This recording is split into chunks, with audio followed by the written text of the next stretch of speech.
오늘 말씀은 사실 사도 바울이 어떻게 신앙생활을 해가보자, 아니 주의 복음을 증거하고자 열심을 내었던가 하는 내용 가운데 하나입니다.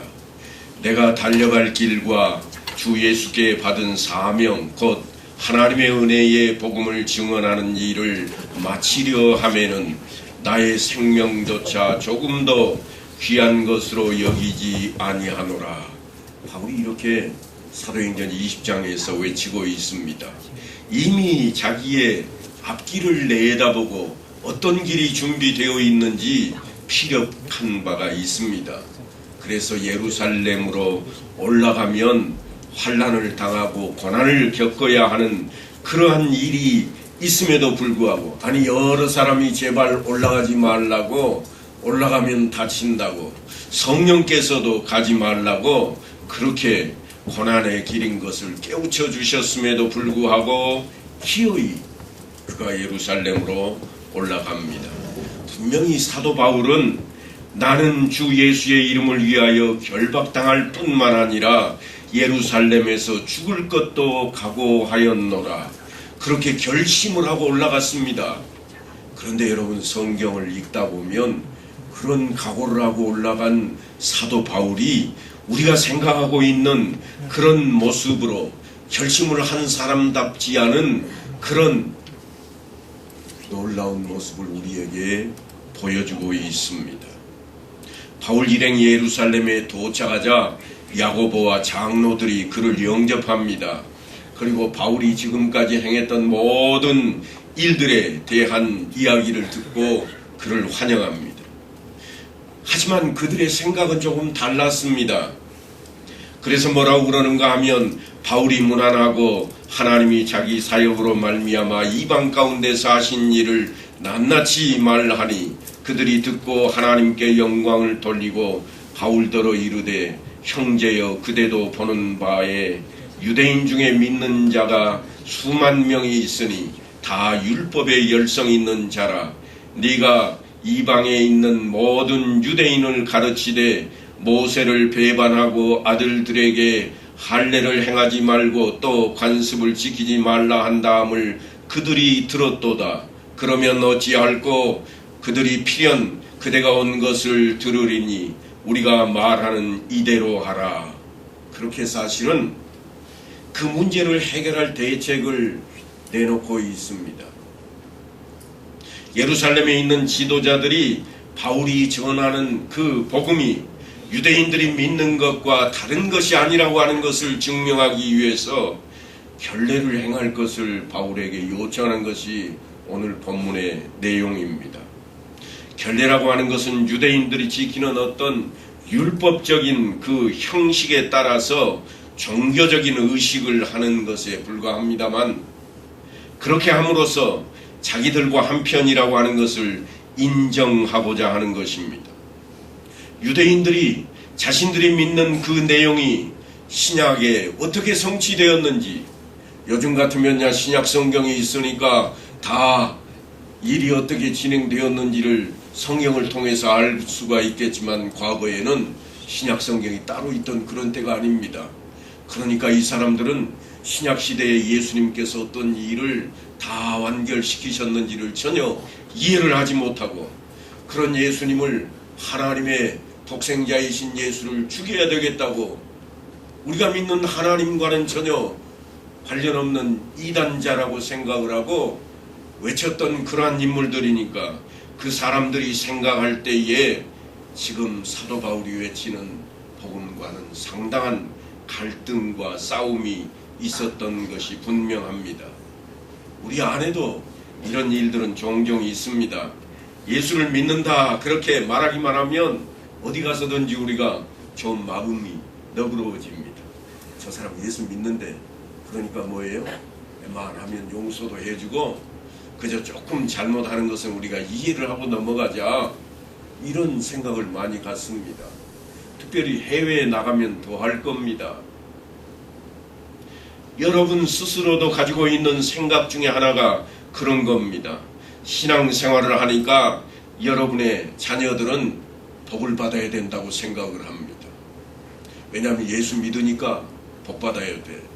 그래서 여러분의 집안은 화목해야 되고 여러분의 하는 일들은 다 잘 되어야만 된다고 기대하는 것 그 자체가 오늘 사도 바울이 벌이고 있는 일과는 정말 엉뚱하게도 다른 모습으로 우리가 접근하고 있는 그러한 부분입니다. 예수를 믿는다고 하는 것이 하나님께 뭔가를 내가 바친 것 때문에 그 보상으로 상응하는 뭔가를 받아야 된다고 생각을 해버립니다. 주일날만 되면 나는 시간을 다 쪼개서 하나님께 내가 바쳤다.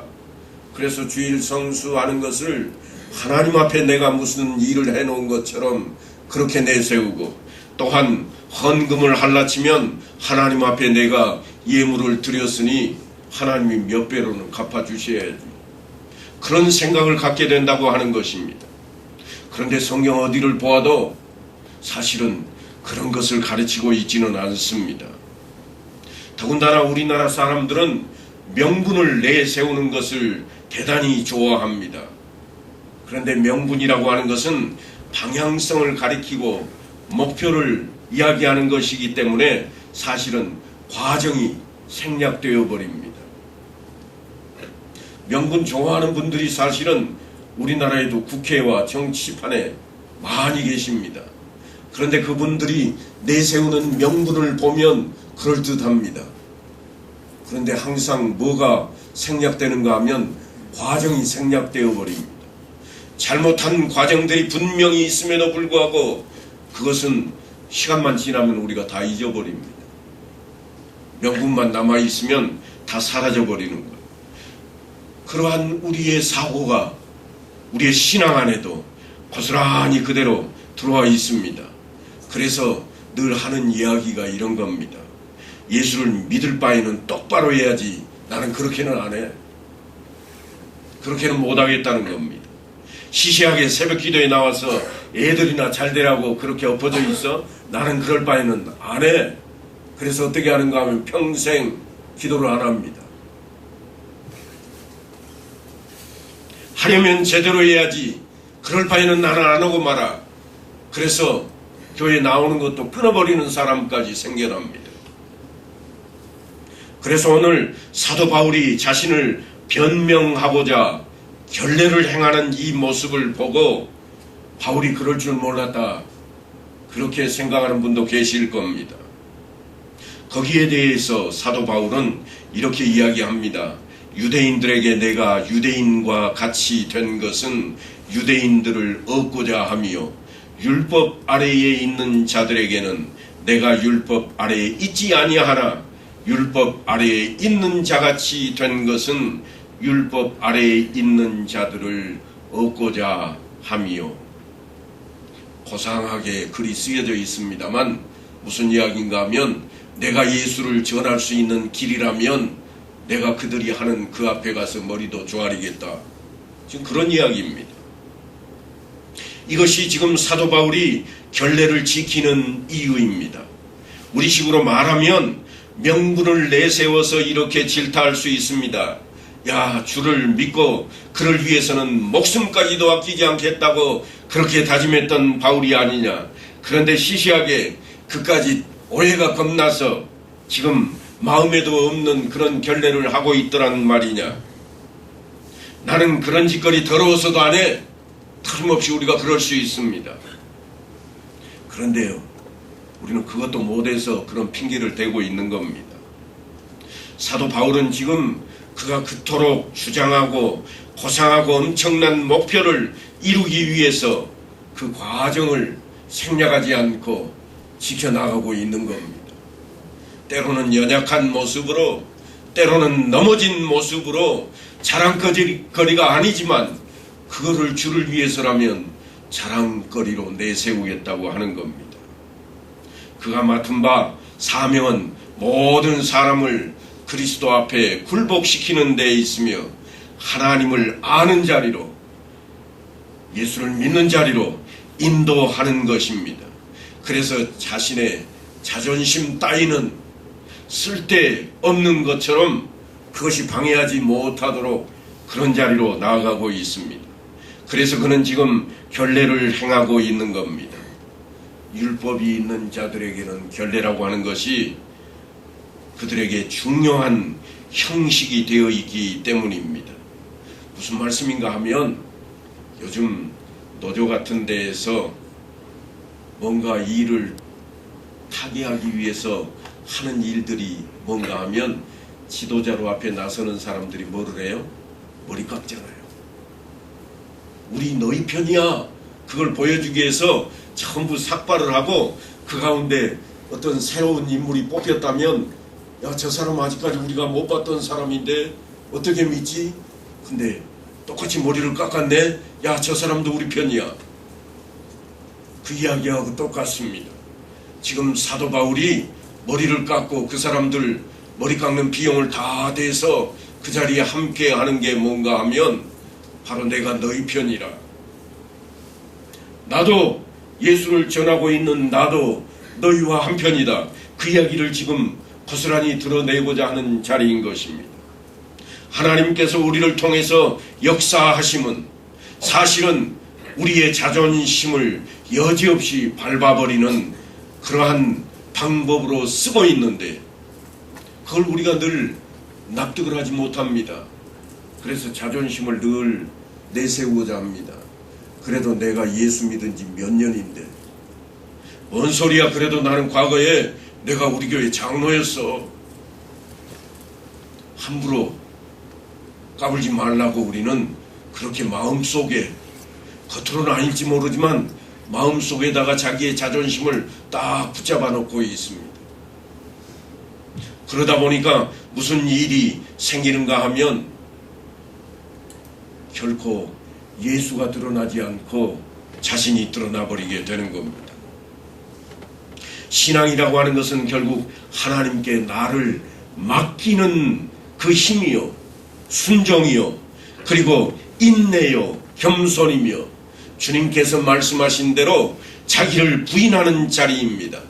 그래서 제가 늘 외치는 것처럼 종의 자리로 우리가 가는 것이요, 예수님을 주인으로, 하나님을 주인으로 섬기는 그 자리가 우리의 신앙의 자리인데 늘 우리의 생각은 그래도 내가 좀 낫지.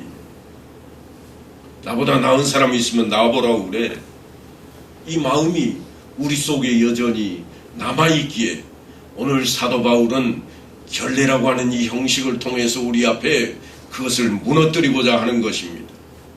조그마한 일에서도 결코 거치는 자가 되어서는 안 될 것이기 때문에 사도 바울은 이렇게 말을 합니다. 모든 것이 가하나 모든 것이 유익한 것은 아니요. 모든 것이 가하나 모든 것이 덕을 세우는 것은 아니니 누구든지 자기의 유익을 구하지 말고 남의 유익을 구하라. 이게 사도 바울이 오늘 동일한 내용으로 고린도 교인들에게 외쳤던 내용입니다. 너 자신을 내세우려고 하지 마라. 그것은 결코 예수를 전하는데 득이 되지 못할 것이라. 네 자신이 자리를 차지하려고 하지 마라. 그것이 덕이 되지를 않는다. 모든 것이 다 가하지만 그것이 덕이 될 수가 없고 그것이 유익한 것이 될 수가 없노라. 이게 사도 바울의 마음입니다. 그래서 거치는 자가 되지 말라. 여러분이 하시는 모든 일이 죄냐 아니냐 그러한 선이어서는 결코 안 된다는 이야기입니다. 얼핏 생각하면 죄는 절대 안 되고 율법은 온전하다. 그래서 우리가 율법을 따르려고 하는 그러한 행동이 다분히 우리에게 정의로 받아들여질 수 있습니다만 사실은 연약한 자에게는 그 자리에 설 수가 없습니다. 죄가 죄인 줄 모르고 있는 사람에게 우리가 아무리 떠들어도 그걸 죄로 인식할 수가 없기에 그 자리에 서지 못하는 겁니다. 우리가 예수를 전할 때 그런 얘기 하잖아요. 인간은 다 죄인이래요. 그러면 예수를 모르던 사람은 처음 접할 때 뭐라고 그러는가 하면 나 죄인 아니야. 내가 언제 죄 짓는 거 봤어? 나는 법 없이도 살 사람이요. 죄가 뭔지를 깨닫지 못하고 있기에 우리가 말하는 죄와 도덕적인 죄의 개념을 모르고 있기에 그들은 그럴 수 있습니다. 그러니까 죄냐 아니냐 그걸 가지고 거기서 우리가 멈추면 안 됩니다. 그것이 그의 신앙을 위해 유익한 것인가, 그것이 우리가 세우고자 하는 교회의 교회 생활, 신앙 생활에 덕을 세우는 것인가 하는 자리에까지 가야 된다고 하는 겁니다. 그러니까 우리는 사소한 것 하나도 놓쳐서는 안 되는 겁니다. 사소한 것이 얼마나 중요한지 모릅니다. 예를 하나 들어보십시다. 여러분들이 정말 좋아하는 그러한 예일 겁니다. 맞선을 볼 때 상견례라고 하는 것을 하는데요. 여러분 그 자리에 가면 뭘 보시나요? 그 자리에서 성적 증명서 요구하는 사람을 제가 본 적이 없습니다. 그 자리에서 너 건강한가 보자, 신체검사 통지서 한번 내놔봐라, 그런 사람을 제가 아직까지는 못 봤습니다. 혹간에 있을 수도 있습니다만 그런 거는 상견례 시간에 별로 중요하게 여기지를 않습니다. 그러면 뭘 보는가? 어떻게 인사하는가? 어른을 쳐다볼 때는 어떻게 보고 있는가? 손은 어디에 놓았는가? 다리는 어떻게 하고 앉는가? 어른 만나러 오는데 치마는 짧은가 긴가? 요즘 아이들 같으면 이해도 안 될 그런 내용들을 우리가 보고 있습니다. 말씨는 어떠한가? 밥을 먹는데 숟가락질은 어떻게 하고 젓가락으로 반찬은 몇 번을 집었다 놨다 하고 있는가? 먹을 때 소리는 내는가? 화장은 어떻게 하고 나왔는가? 뭐 이런 것들을 우리가 보지 않습니까? 다 사소한 것들입니다. 그런데요, 그 사소한 것 속에 그 사람의 모든 것이 다 들어 있습니다. 하나를 보면 열을 안다고. 그저 젓가락질 하는 것만 봐도 아, 저 집은 품격이 있는 집안이요. 그저 온 매무새를 어떻게 하고 있는가를 한번 딱 보고는 저 집 가풍은 저런가 봐요. 그렇게 되는 거죠. 그래서 조그마한 그 사소한 것들이 쌓여서 그 사람의 인격을 형성하고 있기에 우리는 선을 보는 자리에서는 그런 것들을 봅니다. 그런데 나중에 집에 돌아와서 엄마가 그럽니다. 야야, 그 밥 먹는 거 보니까 틀렸더라. 그러니까 딸이 하는 말이요. 아니 어머니 뭐가 틀려요? 자기는 마음에 든다고 말이요. 그랬더니 엄마가 하는 말이 김치 한번 집는데 12번도 더 만지작거리더라. 깨작깨작 그게 뭐야, 복스럽게 먹어야지. 그게 뭐 중요한 것이겠습니까? 김치를 14번 뒤집든 말든 입에 들어가면 똑같이 먹는 음식일 것이요. 하지만 그것이 사실은 중요합니다. 누구든지 사실은 음식을 집을 때 척 집지 못하고 몇 차례 걸쳐 집을 수 있습니다만 얼마만큼 그것을 훈련받았는가 하는 것이 성격으로 나타나기 때문입니다. 참지 못하고 훈련을 받지 않았다면 그 성격은 이미 알만하다, 그런 이야기입니다. 그러니까 엄마가 야야 그 사람 틀렸더라 그러는 거죠. 그거 하나로 미루어 볼 수 있다고 하는 겁니다.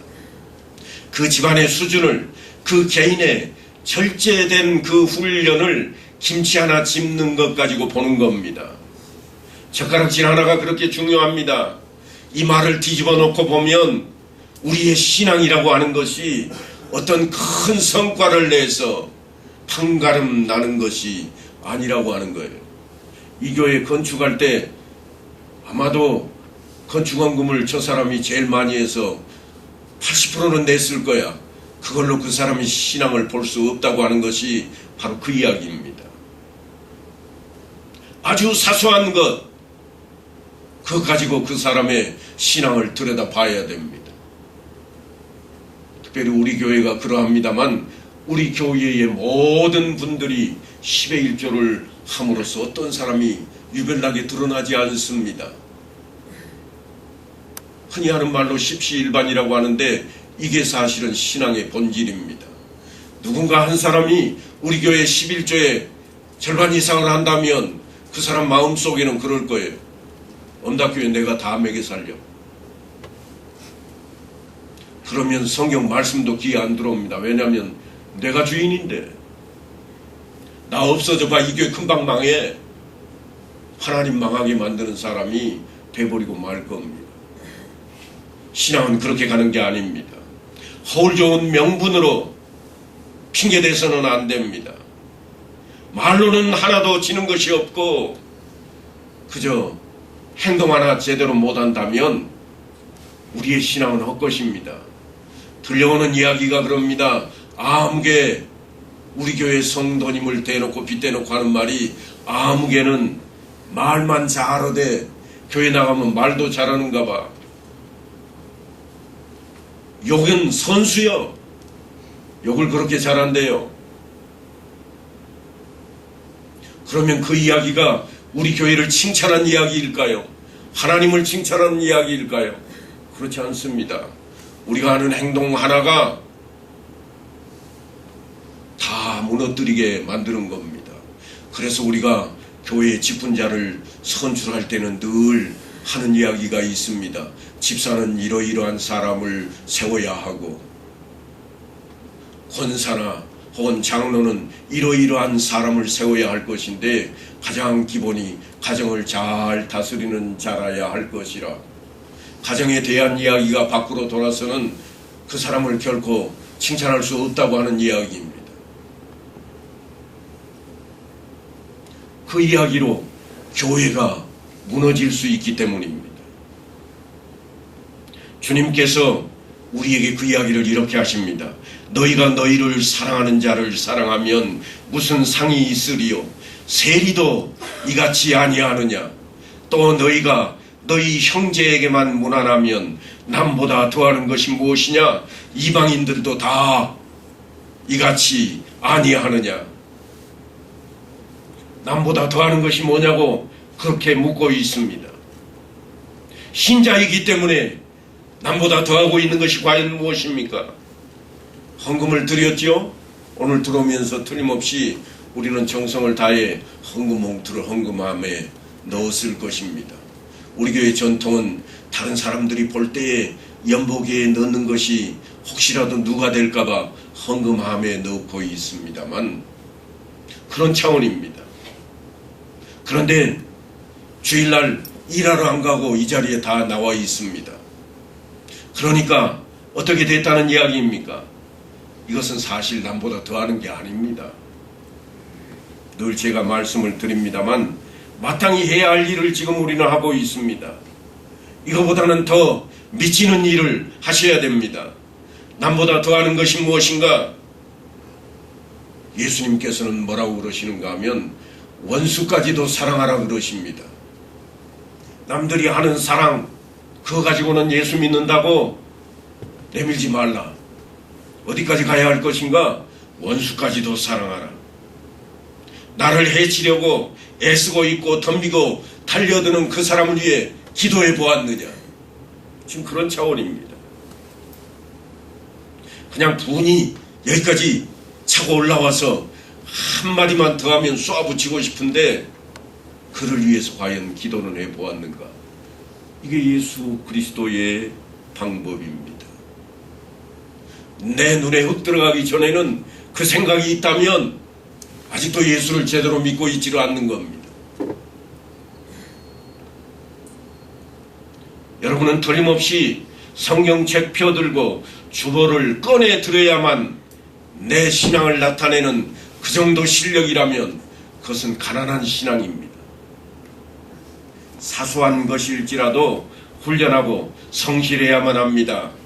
우리말 속담에도 이런 말이 있습니다. 3살 버릇 애순까지 간다. 훈련이 그만큼 중요한 겁니다. 우리의 신앙도 마찬가지입니다. 초창기에 제대로 배우지 아니하면 오래 다녀도 올바르지 못합니다.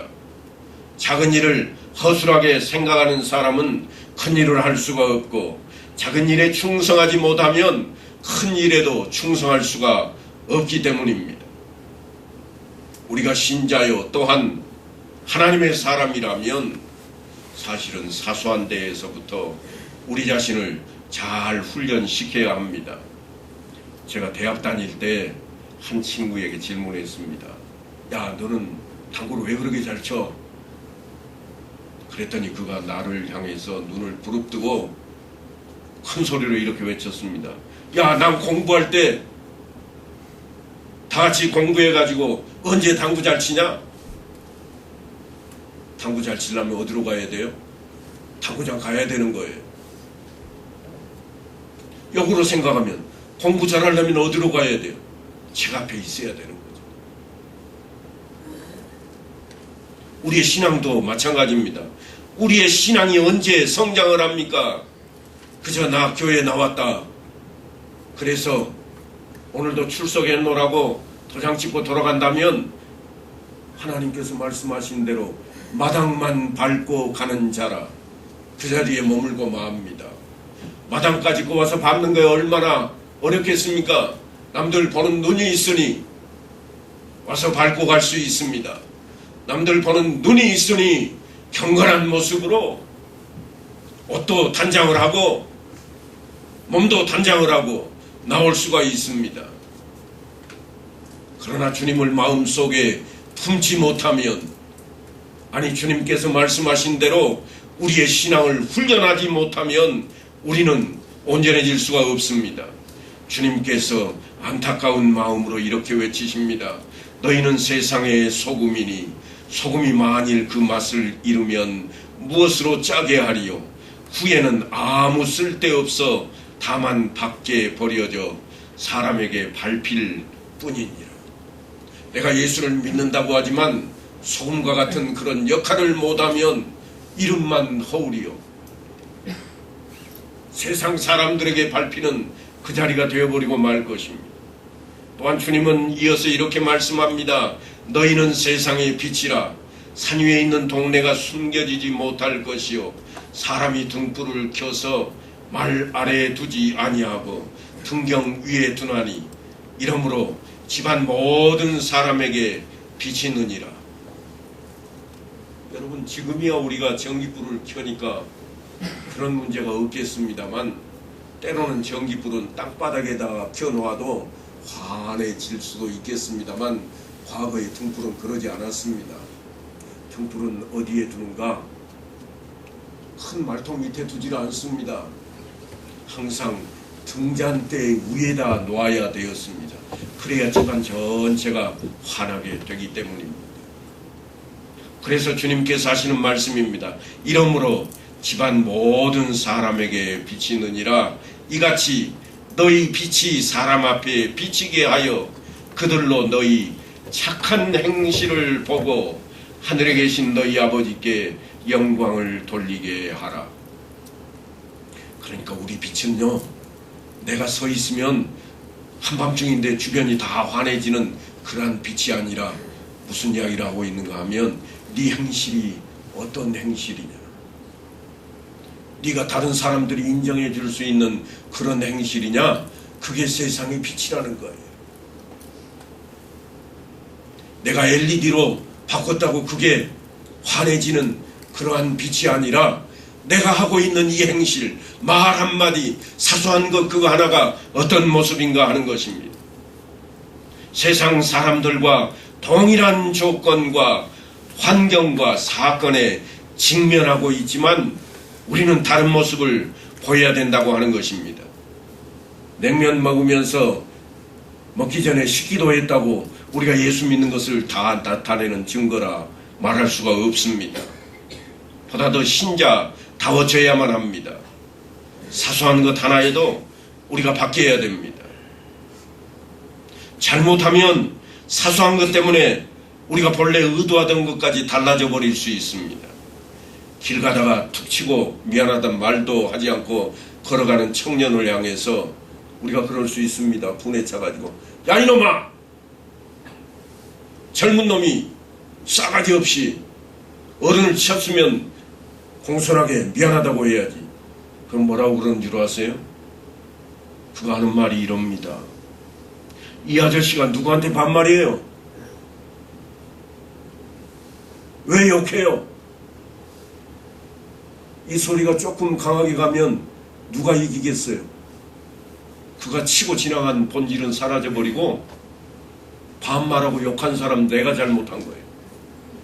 다른 사람들이 다 지나가면서 저 영감쟁이 잘못했구만. 왜 괜히 젊은 사람한테 반말을 해? 왜 욕을 해? 집에나 있지. 이런 이야기를 듣게 된다고 하는 겁니다.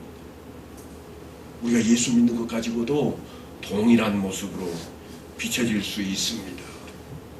원래 싸움은 해보지도 못하고 맞고 끝나는 장면을 연출할 수밖에 없는 게 세상의 모습입니다. 우리의 신자된 인생이 그렇게 되어서는 결코 안 됩니다. 오늘 사도 바울이 그 싸움을 하고 있습니다. 그래서 유대인들에게 예수를 전하기 위해 그가 머리를 다 깎고 그들 앞에 서는 겁니다. 그러지 않을 것 같은데 그러고 있습니다. 지금 사도 바울은 견디고 있는 장면입니다. 나는 율법 아래 있는 자가 아니로되, 사도 바울이 그렇게 이야기를 합니다. 회피하지 않고 그 자리에 들어서고 있다는 것을 지금 말씀하고 있습니다.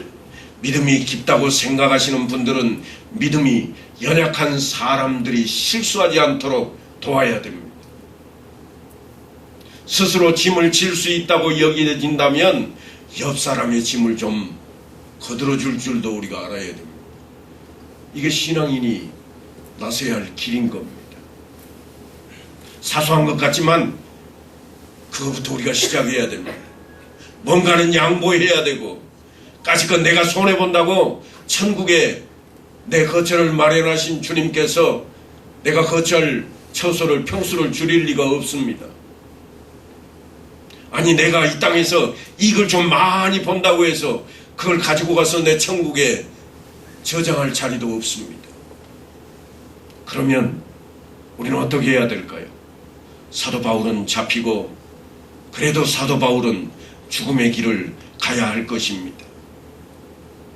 그런데 사도 바울이 우리에게 지금 결례하는 모습을 보여주면서 요구하고 있는 것은 무엇인가 하면, 우리가 살고 있는 가정과 우리가 살고 있는 동네에서 사소한 것 같은 모든 일 가운데 우리가 적용하는 최우선이 과연 신앙인으로서 어떤 모습인가?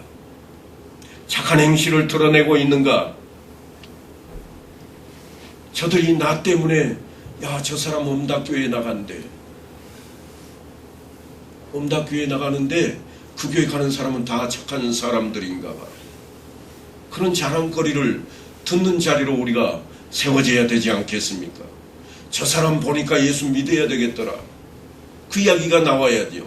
아이고, 난 저 사람 때문에 꼴 보기 싫어서 교회는 안 나가. 그 이야기가 들려온다면 우리는 신앙인이라 말할 수 없을 것입니다. 아무리 내가 목사라도, 아무리 내가 목사고 설교를 열심히 하는 그러한 전도자로 있다고 할지라도 세상 사람들이 볼 때 저 사람 때문에 그 이야기를 한마디만 듣는다면 제가 선 자리만큼 더 무서운 자리에 서게 되는 겁니다. 엄다교회를 망하는 자리로 끌고 가는 자리가 되어버리고 말 겁니다. 성경은 그 이야기를 뭐라고 그러는가 하면 눈먼 자가 눈먼 자를 이끌고 간다 그럽니다. 눈이 먼 사람이 눈먼 사람을 이끌고 가면 어디로 갈까요? 뻔합니다. 어디로 갈지 알지를 못합니다. 만일 여러분이 나는 예수를 믿는 신자라 그렇게 고백하시거든 내 모습에서 예수 믿는 자의 아름다움이 보여지게 만드시고, 그래서 착한 행실을 통해 세상 사람들이 하나님께 영광을 돌리는 그 자리로 나아가는 이 한 주간이 될 수 있게 되기를 간절히 축원합니다.